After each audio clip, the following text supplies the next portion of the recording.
Welcome to the 700 Club. Is your child being overdosed with Ritalin? Have you been diagnosed as attention deficit hyperactivity? Many thousands of children are being misdiagnosed. We're going to tell you about what I consider a scandal in our schools.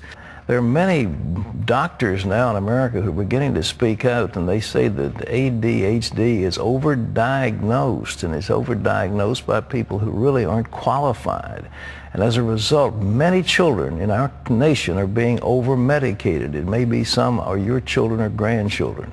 So is there a better way to treat kids with attention problems? Medical reporter Galen Tethrow has the story on a natural alternative that worked for one family. Vancouver, Canada, signed with the 2010 Winter Olympics and where hockey rules for twins Scott and Spencer McAfee. They excel at the national sport and keep up their skills with summer practice. But they get a failing grade in the classroom, a struggle that started in preschool. Doctors diagnosed them with ADHD at age 6. Were you struggling with that? How much were you struggling with that before? I was struggling pretty much. I didn't really get it, the strategy. My wife was pulling her hair out. It was just so hard. The house was always messy, and they're just tearing our house apart. They were very active. I was dealing with principals and teachers and doctors and counselors. And, you know, didn't want to answer the phone, probably. No, I didn't, actually. And every single day there was a message on the machine. Hi, Mrs. McAfee, it's Mrs. So-and-so. Can you give me a call? And I just dreaded it. About 5% of Canadian kids are diagnosed with ADHD, 8% in the U.S. The numbers really jump in the area of drugs prescribed for the disorder.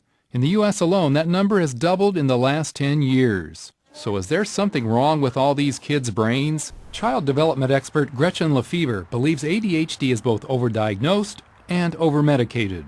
Those professionals who continue to say that ADHD is widely underdiagnosed or that only about 3% of children in this country receive ADHD drug treatment are simply wrong. The data do not support it. But what's the downside of diagnosing and treating lots of kids? The bottom line is we simply have not looked at the long-term, over the long haul, years of drug treatment, effectiveness or consequences.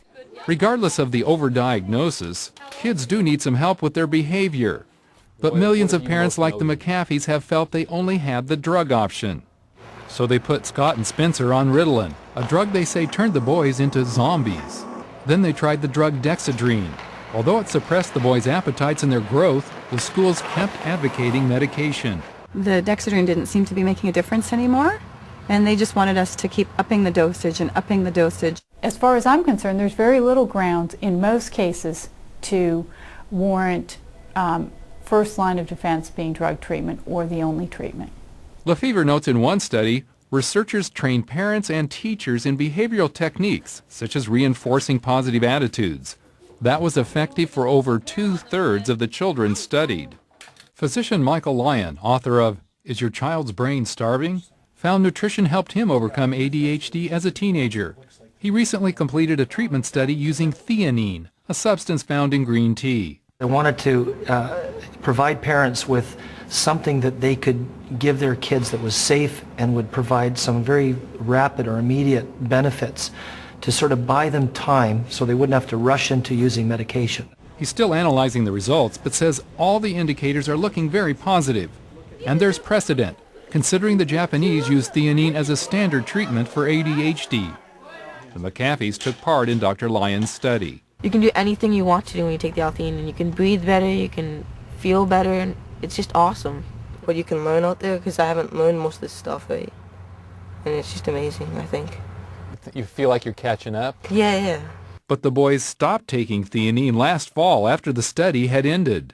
I get the report card in December, and F's across the board. They got back on the theanine right away. Even their hockey coach began to see a difference. Well, we went down to a tournament into Dallas, and the boys were a lot more focused. Listening skills on the bench were better, and their on-ice play was a lot more controlled. And to take it to the next level, Lyon says a broad approach is best. If you go about this in a very comprehensive way, looking at a child's life from the point of view of their nutrition, family dynamics, their spiritual life, their physical health, you look at that person as a whole person and do everything you can to nurture and nourish that person. For the McAfees, that meant changes at the dinner table.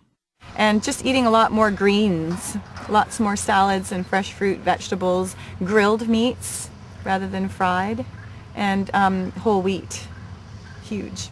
There's been a dramatic change. They're helping around the house, wanting to go to any event that we have planned. They're just way more focused and just a much more harmonious family all the way around.